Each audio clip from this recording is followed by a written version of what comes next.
స్తోత్రం. ప్రియమైన సహోదర సహోదరులకు శుభాభివందనములు. ఈరోజు దేని వాగ్దానము లూకాసు సువార్త 5:5 సీమోను ఏలినవాడ, రాత్రి అంతే మేము ప్రయాసపడతాం కానీ మాకేమీ దొరకలేదు, ఆయనను నీ మాట చొప్పున వలలు వేతునని ఆయనతో చెప్పాను. చూడండి, ప్రభువైన యేసుక్రీస్తు వారు సీమోను గారితో మీ యొక్క దోణిని లోతులకు నడిపించి చేపలు పట్టుకోవడానికి మీ వలలు వేయండి అని చెప్పినప్పుడు సీమోను గారు ప్రభువైన యేసుక్రీస్తు వారితో అంటున్నాడు కదా, ఏలినవాడ, మేము రాత్రంతా చేపలు పట్టుకోవడానికి చాలా ప్రయాసపడ్డాం కానీ మాకేమీ దొరకలేదు. అయినా కూడా ఈ సమయమందు మీరు చెబుతున్నారు కనుక మీ మాట చొప్పున ఒకసారి వలలు వేస్తానని చెప్పి వలలు వేసినప్పుడు మరి వలలు పిగిలిపోయినంత చేపలు వారికి దొరికినాయి. చూడండి, అక్కడ సీమోను గారు ప్రభు యొక్క మాట వినుట ద్వారా గొప్ప కార్యం జరిగింది.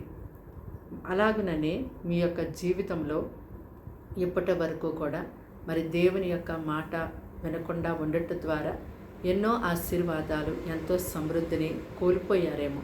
ఇప్పటికైనా మీరు ప్రభు తన వాక్యం ద్వారా సేవకులో ఉండి ఏదైతే నీకు తెలియచేస్తున్నారో ఆ మాటల ప్రకారము చేయండి.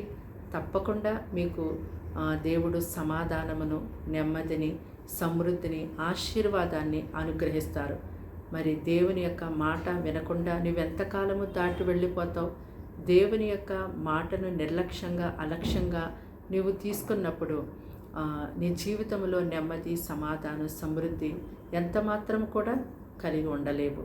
ఎప్పుడైతే దేవుని యొక్క మాట ప్రకారము నువ్వు జీవిస్తావో, చేస్తావో అప్పుడు మాత్రమే నీ జీవితంలో గొప్ప కార్యములు దేవుడు చేస్తారు. ప్రార్థన. దేవానికి వందనములు, స్తోత్రాలు, స్తుతులు తండ్రి. మాటలు వింటున్న నీ బిడ్డల్ని మీ రక్తంతో కడిగి ముట్టి పరిశుద్ధపరిచి పవిత్రపరచండి. వారికి వారింటి వారికి రక్షణ ఇవ్వండి. వారి పిల్లల్ని పోషించండి. వారి పిల్లల ఎగ్జామ్స్లో మీరు తోడుకుండండి. వారి ప్రయాణ మార్గాలు, ఆరోగ్య విషయాలు మీరు ఉండండి. ఎవరైతే అనారోగ్యంతో ఉన్నారో ముట్టి స్వస్థపరచండి. ఎటువంటి సాతాను శక్తులతో పీడించబడుతున్నారో విడిపించండి. ఏ బిడ్డలకైతే నెమ్మది సమాధానం లేదో నెమ్మది సమాధానం ఇవ్వండి. అయ్యా, వారి జీవితంలో ఏదైతే నీ తట్టు తిరిగి ప్రార్థిస్తున్నారో ఆ ప్రార్థనకి జవాబు దయచేయండి.